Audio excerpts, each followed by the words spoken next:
Welcome to Behind the Hymns. Welcome to Behind the Hymns, where every song has a story, and every story points us back to God. If this is your first time here, hit like and subscribe, and drop a comment with the next hymn you'd love for us to uncover. Today, we're exploring the true story behind one of the most loved Christian hymns ever written. It is well with my soul. Our story begins with Horatio G. Spafford. He was born on October 20th, 1828, in New York. He would later write one of the most comforting hymns in history, but those words came from a life filled with pain and loss. As a young man, Horatio moved to Chicago. There, he met and married Anna, a woman who shared his strong Christian faith. Together, they built a happy home. Their lives were centered on love, kindness, and trust in God. God blessed them with 5 children, 1 son, and 4 beautiful daughters. Their daughters were Annie, Maggie, Bessie, and Tanetta. Each child brought joy and laughter into their home. The Spafford home was full of happiness. They prayed together, loved one another, and lived their faith every day. They were also known for helping others. Whenever people were in need, the Spaffords were ready to help. Horatio was a successful lawyer.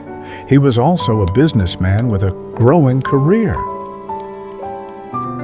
He invested in property across Chicago, and his family enjoyed a comfortable and secure life. But more important than his success was his faith. Horatio was a devoted Presbyterian who believed that God should guide every part of his life. His faith shaped his decisions, his family, and the way he served others.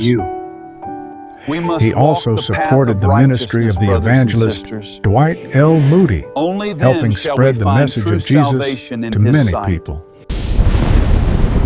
But life was about to change. Their young son became very sick with scarlet fever, a disease that was often deadly in those days.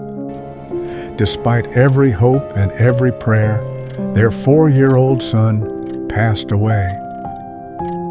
Their hearts were filled with deep sorrow. I know, my love. I know. We will get through this. The joy that once filled their home became quiet. Every room reminded them of the son they had lost.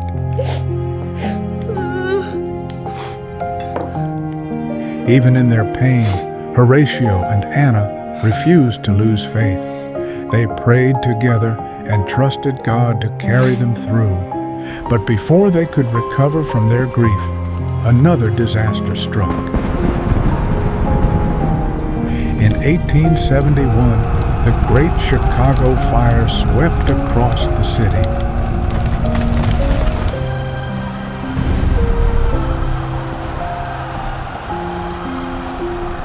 The fire destroyed thousands of homes and buildings.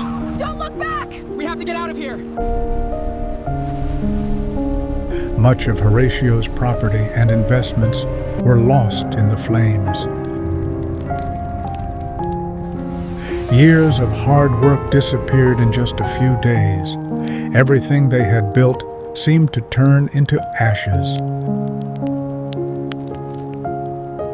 Horatio had lost his son, his wealth, and the security of his future.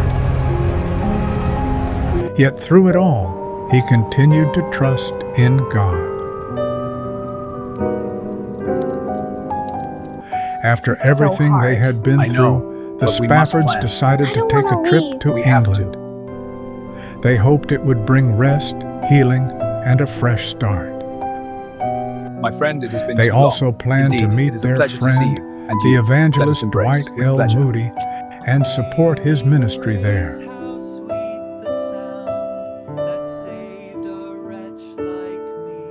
Just before they were ready to leave, Horatio had to stay behind because of important business. He promised to join his family as soon as he could. So Anna boarded the ship with their 4 daughters. Horatio stayed behind, expecting to see them again in just a few days. At the dock, he hugged his wife and each of his daughters goodbye. None of them knew it would be their last time together. Goodbye, my dears. I'll see you soon. We wish you were coming with us, Papa. It's not the same without you. As the French steamship Ville du Havre sailed across the Atlantic Ocean, the Spafford family looked forward to brighter days. But a terrible tragedy was waiting ahead. On the night of November 22nd, 1873, while crossing the Atlantic Ocean, disaster struck without warning. The Ville du Havre collided with another ship called the Loch Earn. The crash caused terrible damage. Engine room is flooding. Panic spread across the ship. Passengers rushed for safety Lower away, keep her steady. as lifeboats were lowered into the dark, Hold on, freezing everyone, sea. we're hitting the water. In only about 12 minutes, the Ville du Havre disappeared beneath the waves. That night, 226 people lost their lives, including all 4 of Horatio and Anna's daughters. Anna survived the disaster. She was rescued from the cold water, but her heart was broken. When Anna reached land, she sent a telegram to her husband to tell him what had happened. The message contained only 2 words: saved alone. Those words told Horatio that his wife was alive, but all 4 of their daughters were gone. In one moment, Horatio lost the children he loved so deeply. The pain was beyond anything he had ever imagined. As soon as Horatio received Anna's message, he left for England to be with his grieving wife. During the journey, the captain quietly asked Horatio to come up to the deck. The captain pointed across the sea and gently said, "This is where the Ville du Havre went down." Horatio stood in silence, looking over the waters where his 4 daughters had lost their lives. His heart was filled with grief. But in that painful moment, God gave him a deep sense of peace. It did not take away his sorrow, but it gave him strength to trust. Then Horatio took out his pen and began writing the words that would become one of the world's most beloved hymns.